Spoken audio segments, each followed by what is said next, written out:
nós começamos a entender a fé para salvar um indivíduo, como se salvação fosse uma coisa individual. Então eu uso a minha fé para salvar a mim mesmo. Deixa o Espírito de Deus ministrar o seu coração. A fé não é para salvar o indivíduo. Eu fui salvo pela graça, para que agora eu use a minha fé na salvação do meu irmão, para que a mesma obra de salvação que aconteceu na minha vida encontre em mim fé suficiente para eu oferecer a minha vida em favor da salvação do meu irmão.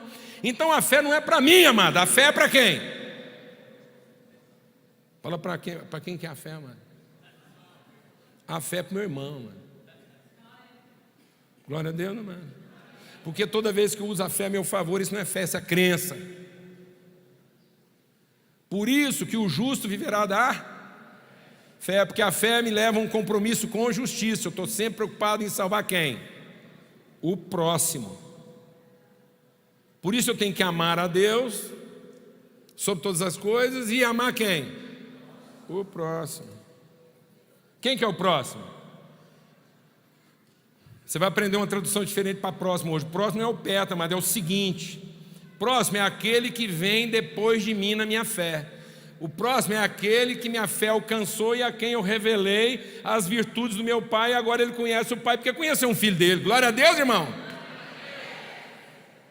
Então a fé é para que eu consiga não pensar em mim mesmo a ponto de oferecer as virtudes do meu pai que foram oferecidas a mim através do meu irmão que eu vi meu irmão Cristo, e agora eu não estou, deixa Deus ministrar o seu coração, eu não estou salvo na minha fé em Cristo, eu estou salvo na minha fé de Cristo.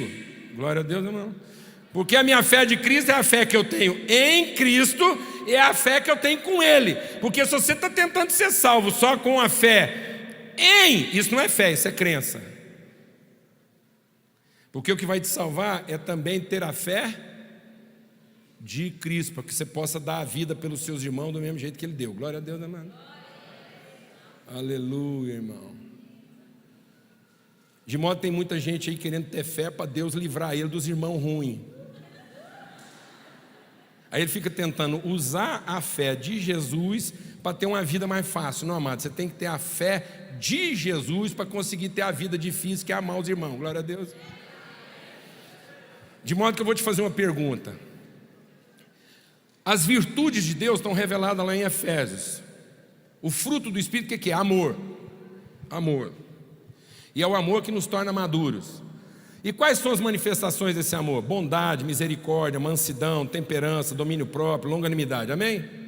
Deixa eu fazer uma pergunta. Essas virtudes de Deus, que manifestam o amor de Deus, elas são usadas quando as coisas dão errado ou quando as coisas dão certo?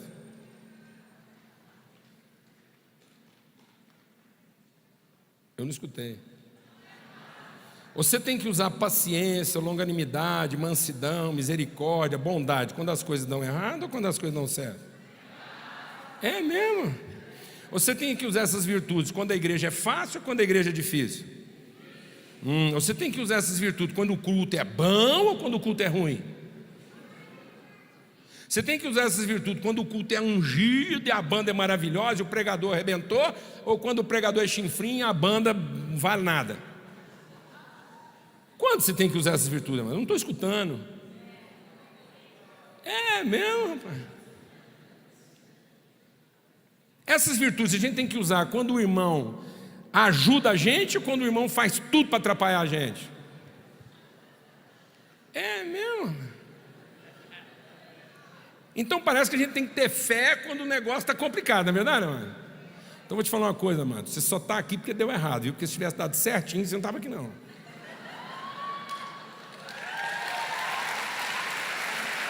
Ninguém estava aqui.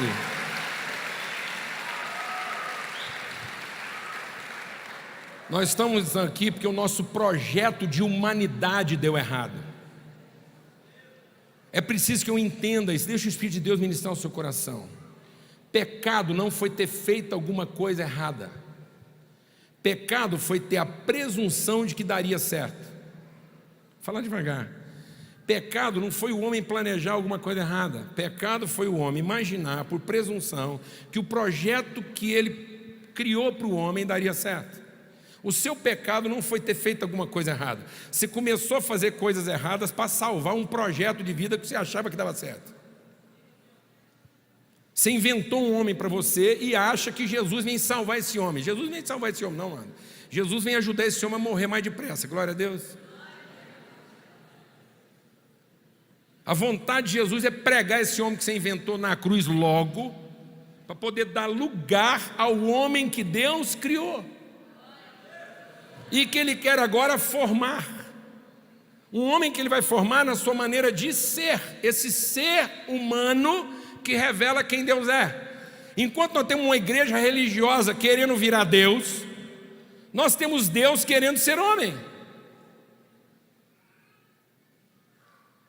A vontade eterna de Deus era ser homem.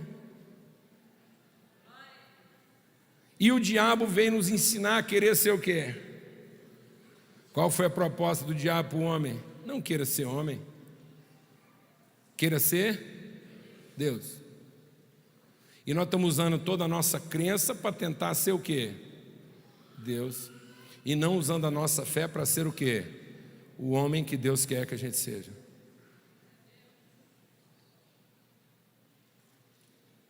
O homem que Deus criou na eternidade, para que eu seja.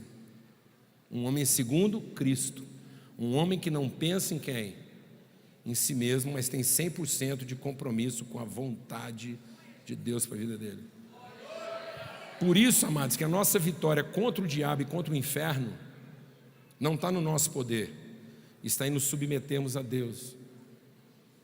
Nós não precisamos brigar contra o diabo, a gente tem que se submeter a Deus. Você sabe por que a gente gasta muito tempo brigando contra o capeta? Porque nós não estamos submetendo a Deus. Porque a receita é: submeta-se a Deus, resista ao diabo e ele fugirá de você.